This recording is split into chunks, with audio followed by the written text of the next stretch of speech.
Hi, good morning, Arthur. My name is Mihiraa. Let's start the warm-up session.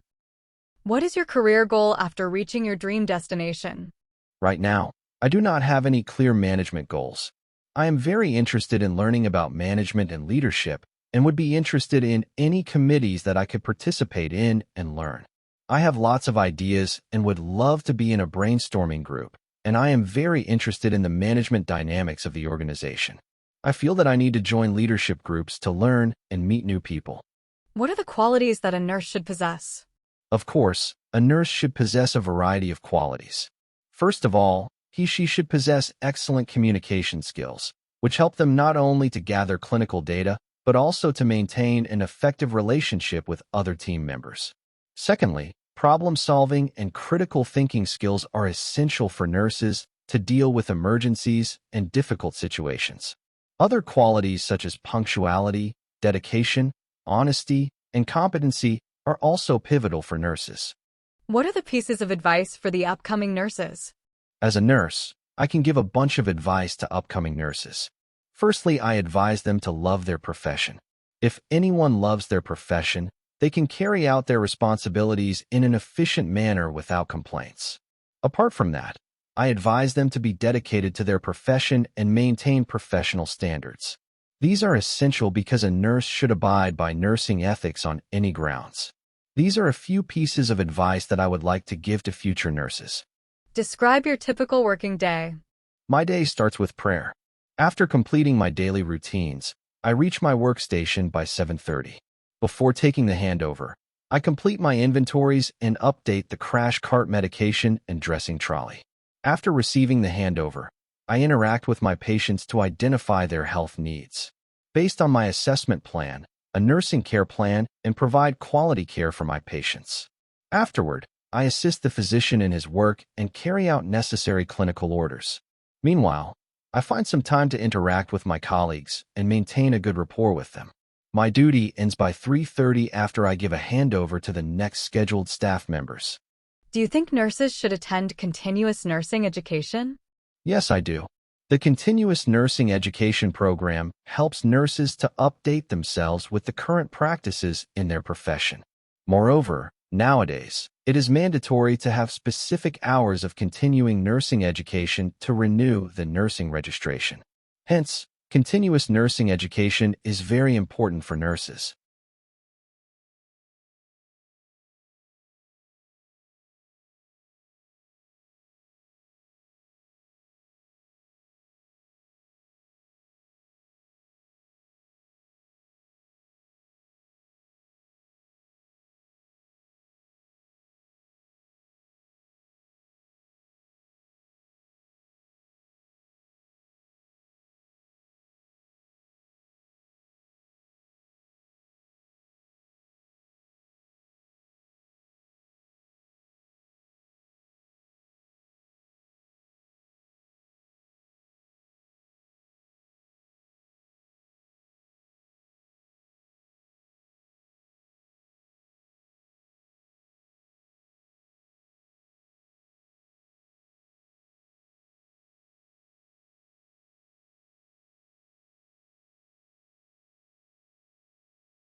Your preparation time is over.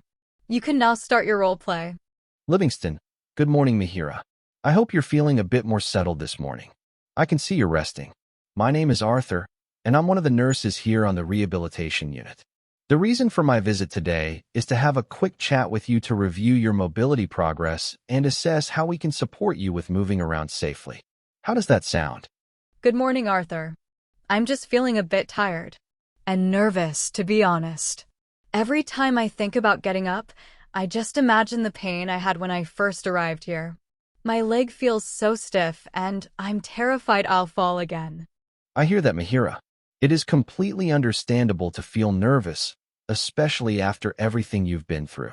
Thank you for sharing that with me. To help me understand how best to support you today, can you tell me how you're feeling physically? For instance, your pain level and energy levels right now, and stiffness compared to earlier this week?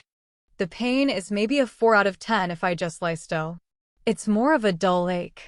But the stiffness in my knee is what worries me. It feels locked. My energy is low. I haven't really attempted much since the last session with the physio. I've just been sitting up in bed for my meals, that's all. Thank you for telling me that. It's good that you're sitting up for meals. Let's talk a little more about what you have been doing.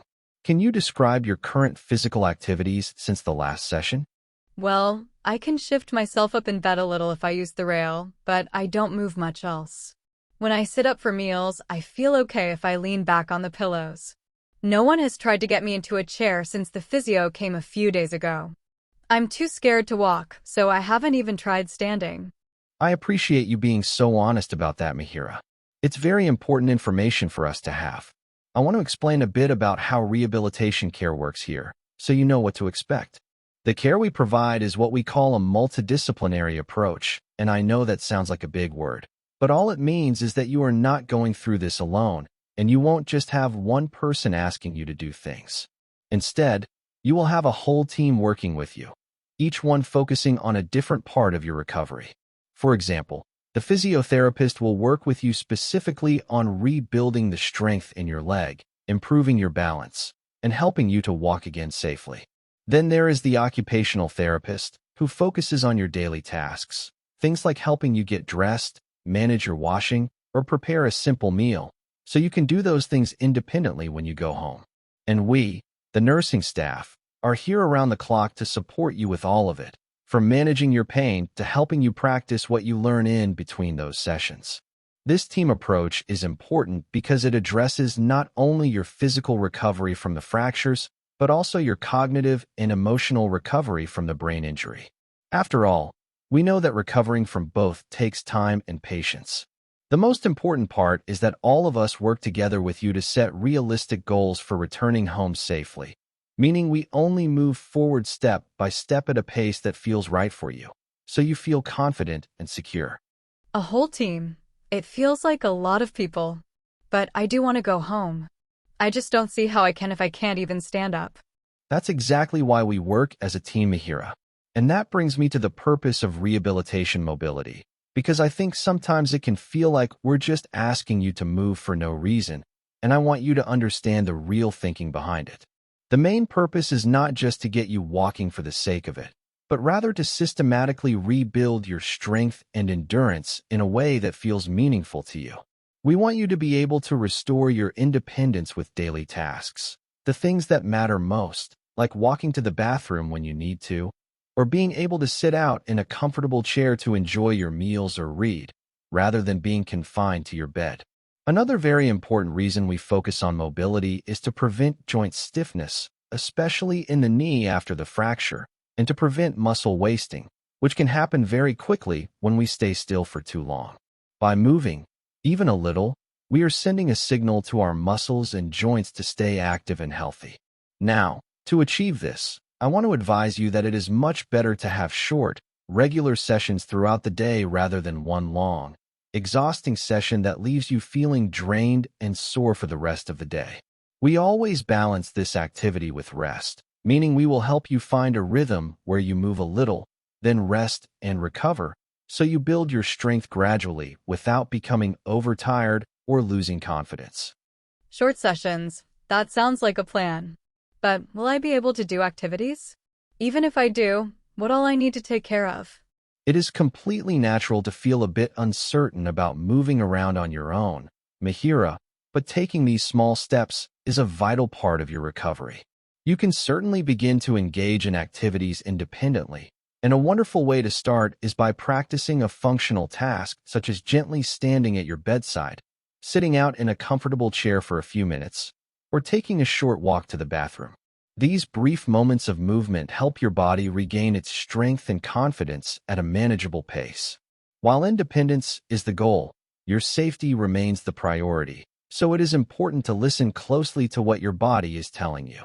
If you begin to feel any sudden dizziness, a sharp increase in pain, or severe shortness of breath, please stop what you are doing immediately and take a moment to rest. Excessive fatigue is also a clear signal from your body that it needs a break, and honoring those signals will actually help you progress more steadily in the long run. There is no rush, and every small movement is a victory. Now, Mihiraa, do you have any concerns or questions? No, I got your points. Definitely, I'll keep these points in mind. Thank you for being willing to try, Mihiraa. To summarize our discussion, we have talked about how we will work together as a multidisciplinary team, including physiotherapy, occupational therapy, and nursing, to support your physical and emotional recovery. Our main goal is to help you rebuild your strength and independence so you can safely return home. We've agreed that the best approach is to focus on short, regular sessions of functional activities, such as standing at your bedside or sitting in a chair, rather than doing too much at once. Most importantly, you know to listen to your body and rest immediately if you feel any dizziness, sharp pain, or severe shortness of breath. I am so glad we have this plan in place, and we will take every step at a pace that feels secure for you. I wish you a speedy recovery, Mihiraa.